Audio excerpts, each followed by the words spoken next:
on, everybody? This is your boy Drewski the Entertainer. Thank you for tuning in to another episode of the InCite Late Night Show.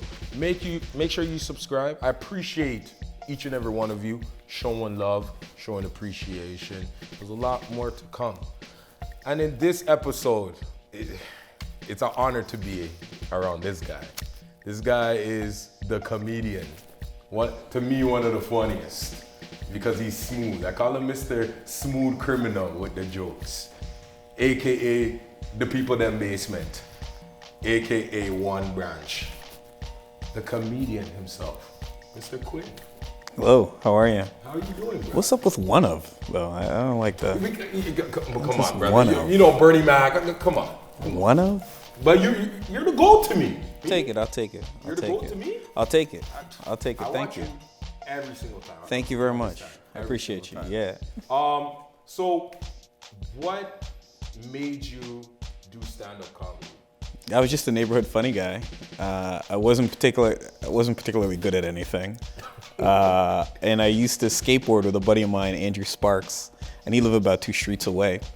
And he had a band. He had a punk band, and he had asked me. He thought I was funny. He thought I should tell jokes. And then he just said, yo, my band sets up. While we set up, you should tell jokes on the mic. Like, you should do comedy. And I wasn't really having it. But he had these sick house parties, and his house parties had the girls. So I used to go to the house parties all the time, and eventually he just said, listen, next house party, you got to perform, or you can't be at the house party. I have to kick you out. And that's what started it. He gave you the ultimate. And believe me, I think I was at the house party and I hid from him. So I still went and I hid. And I was talking to this girl that I like, and he found me and he made me perform. Yeah.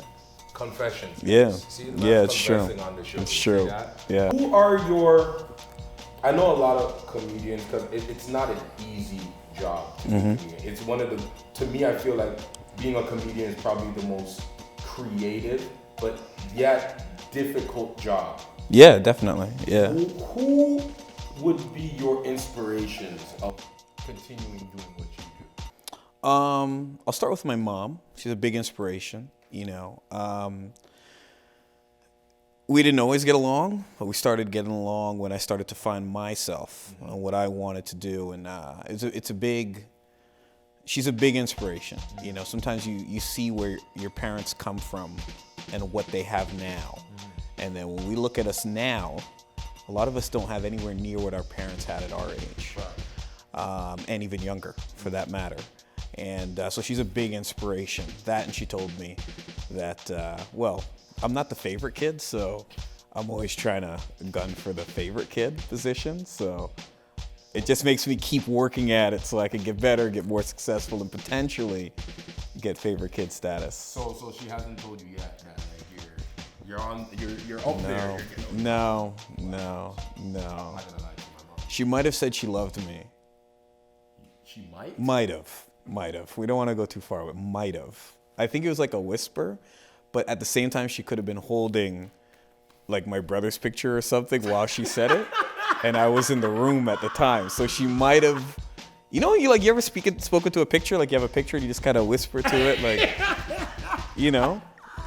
Like, you know, but we all do it. Like, you're on Instagram and you're scrolling and you see a fat ass and you're like, damn. Well, you're speaking to the picture. You know what I mean? So I think like maybe I was in the same room and she had a picture of my brother or something and she's like, I love you. And I was like, well, what was that? And she said, get out. And I was like, all right, whatever, you know. So she might have. But I'd still say she's my biggest inspiration. Oh my goodness, that is precious. Yeah, my biggest inspiration, definitely. I felt that. I felt that one still. Where are your favorite places to perform? Because I know you've been a lot of places performing. Where have been your favorite go-to spots? I can't really say I have one. I just enjoy being on stage. I mean, I don't really have a go-to spot, really. I try to go anywhere, and I mean, literally anywhere there's good wings, I guess. But I just like to perform. It doesn't really matter where I am or what I'm doing. Just get me on stage, you know. Cool. Mm-hmm. I always like to ask because, you know, there's certain people that like, I love going places, but this particular spot I love because this was an inspirational area and stuff. That's why I always like to ask. Yeah.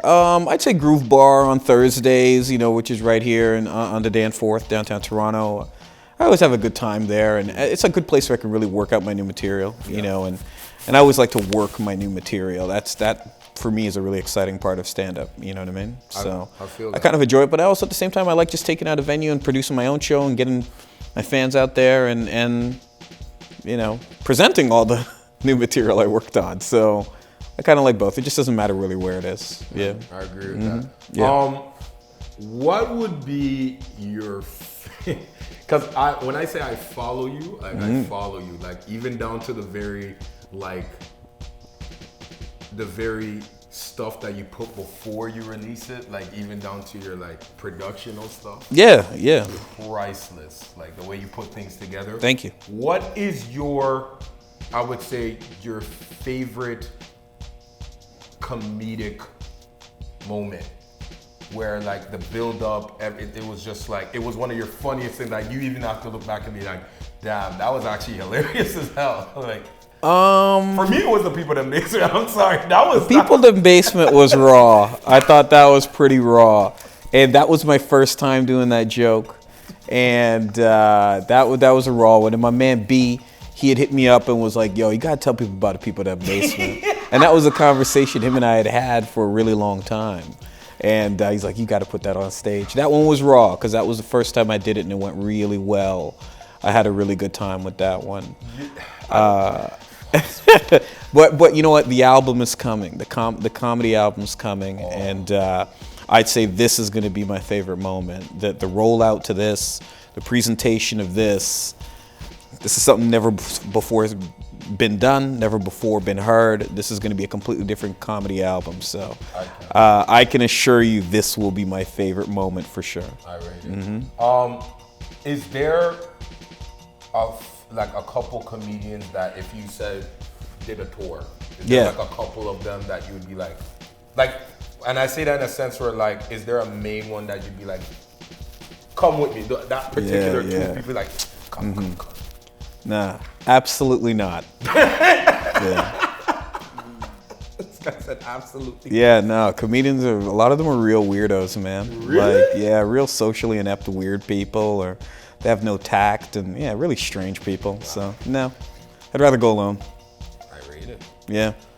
Well, before we end this off, there's this game that I have. Let's play the game. I'm going to enjoy this because when it comes to this game, I always wait for a comedian to pop. Yes, sir. And I'm ready. You're the right guy for this. It's called Keep That, Nice That. Okay. And give me the rules. So the rules are simple. I'm going to say something from these cards. If you like it, you say keep it. If you think it needs to go so, you say nice it. Nice it. There you go. Okay, I'm ready. All right. Ready? Yeah. Curry goat. Keep that. All right, yeah. That's a must. All right.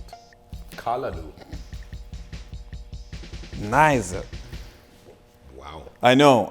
Listen, I'm blasphemous, I know. But you know what it is? I just don't like anything that comes out of the water. I'm not really with I just don't like to eat anything that comes out of the water. You get me? I knew he was gonna say. He's true that. Yeah. I know it's weird because you're Jamaican. Yeah. So and I don't eat fish, and so it's I was such a disappointment to my parents, right? I mean, I was a disappointment long before I didn't eat fish. I'm pretty sure I was disappointed. I was a disappointment when my mom was late, but I have always been a disappointment. And then I only grew up to not like fish, which made me a bigger disappointment. You know who does eat fish? My brother. And there you go again. So, there you go. Whatever. Oh my goodness. Oh, this is hilarious. Yeah. Frig. Yeah. Just tell them the truth. Sizzler. Keep it. Little Uzi Vert. Keep it. I was gonna say nice it, but this guy hits, man. This guy hits bangers. He's a bit of a weirdo. Just saying. Super bangers. I'm just listening to the music. I'm just listening to the music. That's it. Steve. It's up there, Steve. I'm just listening to the music. Buster drinks. Keep it. Oh, okay. But don't have too much. True. It's a one-a-month thing, you know. You can't. We're Jamaican, like we're prone to diabetes, so we can't really just. Busted drinks is like once in a while, but yeah, of course. Peanut punch. It's a keep it. What kind of game is this? Like, you're just naming a whole bunch of Jamaican things. Like, It's Lil Uzi versus. I wonder if he is. I'm gonna look that up.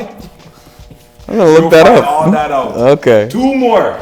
Okay, making some good ones, man. I'm gonna make it. You're picking some pretty. Looks like gal with big body. No, keep it. Like, what are you gonna put there? All right, Montclair. Keep it. Shoot. Okay. Now, granted, I don't own any Montclair, but I mean, it's fire. And I mean, if I said Nice it, there'd be a lot of Asian people outside looking to fight me, right? Let's be honest. What did I say? What did I say? Am I the only person who's been to a university and seen rich Asian kids? That's the staple. Montclair, Yeezys, and a Lamborghini Aventador. You know, like, This guy. whatever. You did the Asian starter. Let's be honest. I'm dead. Let's be honest. All right. Hopefully this one. Hopefully.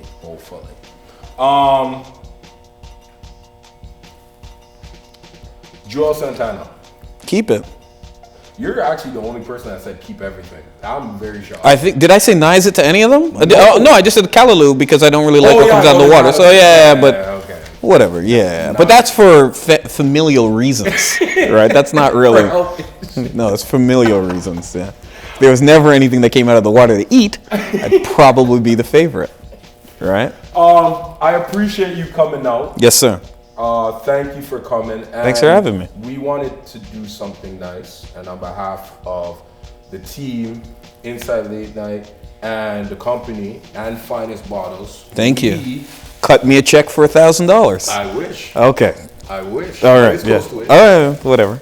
We created from Finest Bottles a wonderful bottle with your name on it. Well, thank you very much. That's This is really all great. for you. And what is it? The champagne? You have to drink it. I don't drink, so Well, I don't drink alcohol. So. We'll tell you outside. And hold on. And if a girl asks me, like, because I'm gonna give this to a girl, obviously, and I have to tell her what's in it because I'm not Bill Cosby. So I mean, let's be honest. You're gonna have to tell me precisely what this is because I do not drink alcohol. We will tell you after. Okay, thank you very much. I appreciate this. Thank you. Yo, Quinn. Yeah. Thank you for coming. Yeah. I appreciate you 100%. Yeah, no Make problem. sure y'all tune in. Make sure you watch Quinn. When I say he's an amazing comedian, hands down, top to bottom. And just remember, guys, put a little insight in your late nights. Are you dumb?